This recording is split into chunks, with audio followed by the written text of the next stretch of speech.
Right Gopal గారు ఒడిషా నుంచి గోపాల్ గారు నమస్కారం చెప్పండి ఒక పక్క సర్వేలేమో జగన్ గారికి అనుకూలంగా వైసీపీ మళ్ళీ గెలుస్తుందని వస్తున్న నేపథ్యంలో ఈనాడు ఆంధ్రజ్యోతి రెచ్చిపోయి మరి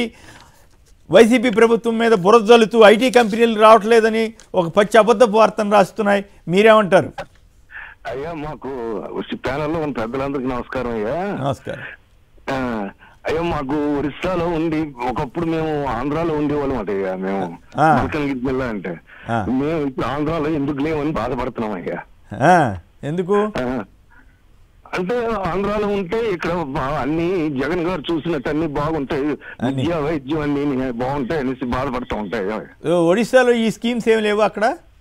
లేవయ్యా ఆరోగ్యం వస్తే మా ఆస్తులు అమ్ముకోరయ్యా అయ్యయ్యో ఇక్కడ 5 లక్షల వరకు జగన్ గారు ఆరోగ్యశ్రీ కింద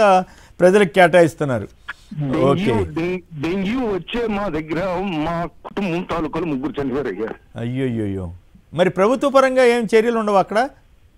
ఏం ఉండవయ్యా అయ్యయ్యో ఆరోగ్యం ఏదైనా ప్రాబ్లం వస్తే వైజాగ్ పరిగెత్తి రావాల్సిందేనయ్యా మాకు అయ్యయ్యో ఆ సంగతి కాస్త ఈనాడు రామోజీరావు గారికి ఆంధ్రజ్యోతి రాధాకృష్ణకి రాసి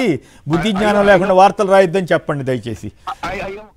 రైట్ వేణుగోపాల్ గారు తాడేపల్లిగూడెం చెప్పండి సర్వేలు ఇట్లా ఉంటే వీళ్ళ ఏడుపులు ఇట్లా ఉన్నాయి మీరేమంటారు ఏడుపు కొట్టోళ్ళు ఎప్పుడు నవ్వుతారు అనుకోవటం మనం ఇది సార్ వాళ్ళకి ఏమంటారు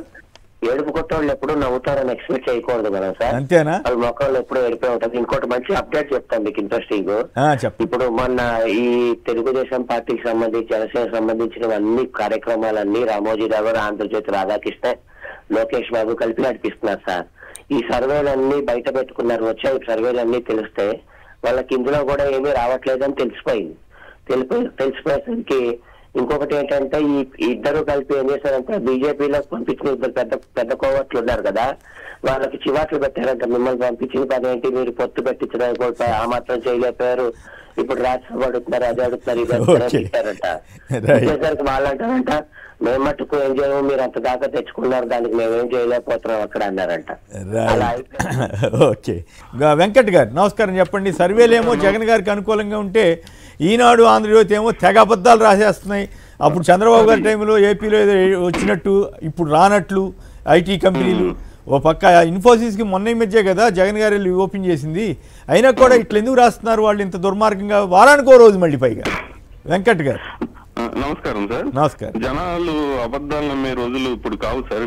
సోషల్ మీడియా అంతా వచ్చేసింది ఈనాడు ఆంధ్రజ్యోతి నమ్మే రోజులు పోయినాయి సార్ ఇప్పుడు వాళ్ళు చెప్పేది ఏంటంటే హైదరాబాద్ ని వైజాగ్ తో పోల్చడం సరికాదు అది ప్రతి ఒక్కరూ నమ్మదగ్గ విషయమే అట్లా ఇప్పుడు సర్వేస్ 120 సీట్స్ వస్తున్నాయని చెప్తున్నారు మీరు వైఎస్ఆర్సీపీకి 140 సీట్స్ ఖచ్చితంగా తగ్గవు సార్ వస్తాయా ఏంటంటే విలేజెస్ లో 90 మాది విలేజ్ సార్ ఇక్కడ నెల్లూరు డిస్ట్రిక్ట్ మాది విలేజెస్ లో 90% సపోర్ట్ ఉంది వైఎస్ఆర్సీపీకి ఎట్లా అంటే ఇంతకు ముందు లేని వాలంటరీ వ్యవస్థ ఇప్పుడు చూస్తున్నాం మేము 1వ తేదీ ఇంటికి ముసలి వాళ్ళకి ఇచ్చే పెన్షన్ కాడి నుంచి రేషన్ కాడి నుంచి ప్రతి ఒక్కటి మేము ఇంతకు ముందు రిజిస్ట్రేషన్ ఆఫీస్ చుట్టూ ఎంఆర్ఓ ఆఫీస్ చుట్టూ నాకు ఇన్కమ్ క్యాస్ట్ కావాలంటే ఎంఆర్ఓ ఆఫీస్ కి లంచాలు విఆర్ఓకి లంచాలు ఇంతకు ముందు ఉంది సార్ ఇప్పుడు ఆ వ్యవస్థ లేదు డైరెక్ట్ వాలంటరీ ఇంటికి తెచ్చే వ్యవస్థ ఉంది అది చాలా చాలా బెనిఫిట్ సార్ వైఎస్ఆర్సీపీకి ఈసారి ఈ జగన్ గారు ఇచ్చే పెన్షన్స్ ఇంటింటికి ఇవ్వడం ఈ స్కూల్ వ్యవస్థ మా ఊర్లో స్కూల్ కి పోవాలంటే అందరూ పేకాట మందు తాగేది అట్లా ఉండేది సార్ మా ఊరు స్కూల్స్ ఇప్పుడు ఆ సిద్ధాంతమే లేదు స్కూల్స్ బాగా చాలా చేంజ్ చేసాయి ఈ నాడు నేడుతో అసలు చాలా ప్లస్ పాయింట్ సార్ వైఎస్ఆర్సీపీకి విలేజెస్ లో రోడ్స్ గానీ విలేజెస్ డెవలప్మెంట్ వల్ల విలేజెస్ లో ఒకవేళ రూరల్ లో ఒక 10% 20% అటు ఇటు ఉన్నా 90% ఏపీ స్టేట్స్ లో 90% విలేజెస్ లో కొట్టేస్తుంది సార్ 140 సీట్స్ ఖచ్చితంగా తగ్గవు సార్ జగన్. ఓకే బాగా చెప్పారు మంచి విశ్లేషణ ఇచ్చారు.